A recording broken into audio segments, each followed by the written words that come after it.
নমস্কার বন্ধুরা, আমি আজ বানাচ্ছিলাম নারকেল নাড়ু। সামনেই মকর সংক্রান্তি, তাই নারকেল নাড়ুগুলো বানিয়ে নিলাম।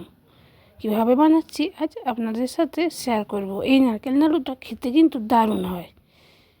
প্রথমে নারকেলগুলো খুলে নিয়েছি, তারপর উপরের খোসাটা এভাবে ছাড়িয়ে নেব।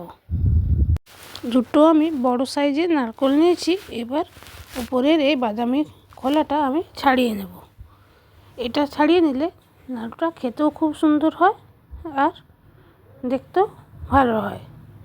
দুটোই আমি ছাড়িয়ে নেব যতটা ছাড়ানো যায়। তারপর সেটাকে ঝুরো ঝুরো করে ঘষে নেব, গ্রেটারে গ্রেট করে নেব। আর যদি আপনারা চান তো নারকেল কুড়নি দিয়ে কুড়ে নিতেও পারেন, সেটাও ভালো হয়।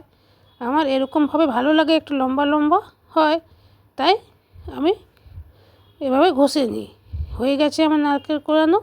এবার কড়াইয়ে গুড় দিয়ে দেবো। আমি 500 গ্রামের মতো গুড় দিচ্ছি, পুরো 500 না, কিছুটা তুলে রেখেছি। তারপর গুড়টা গলে গেলে সেটা যখন পাক ধরবে তখন নারকেলগুলো দিয়ে দেব।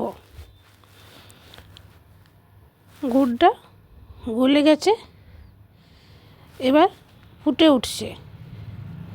খুব বেশিক্ষণ কিন্তু গুড় ফোটানো যাবে না, একটু ফুটে উঠতে উঠতে দেখে নিতে হবে বাটির মধ্যে একটু জল নিয়ে যে তৈরি হয়েছে কি না।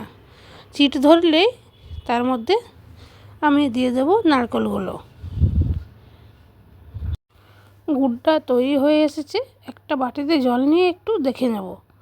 তারপর নারকেলগুলো আমি এর মধ্যে দিয়ে দেব। বেশ ঝুরা ঝুরা হয়েছে দেখুন। এটাতে লাড্ডু কিন্তু খুব ভালো হয়। মিক্সার গ্রাইন্ডারে দিলে খুব পেস্টের মতো হয়ে যায়। এবার খুব ভালোভাবে এটাকে আমি মিক্স করব।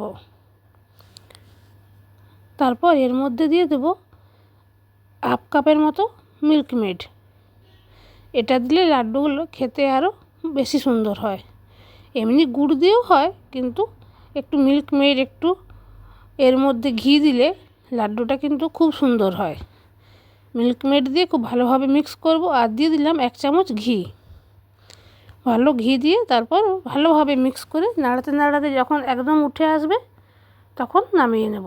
এই দেখুন ঠিকঠাক হয়ে গেছে। এবার এটাকে নাড়ু পাকিয়ে রেখে দেব। কালারটাও খুব সুন্দর এসেছে। এবার একে একে আমি সবগুলো বানিয়ে নেব। হ্যাঁ, একটু ঠান্ডা হতে দেবেন, পুরো গরমে বানাবেন না। একটু একটু গরমও আছে, তাই একবার করে ঠান্ডা করছি আর বানাচ্ছি। সবগুলো বানিয়ে আমি তুলে রেখে নেব। এটা হয়ে গেছে বানানো, খেতে কিন্তু দারুণ হয়েছিল। মকর সংক্রান্তিতে আপনারাও এরকম নাড়ু বানিয়ে নিতে পারেন। আর ভালো লাগলে একটা লাইক অবশ্যই করে দেবেন।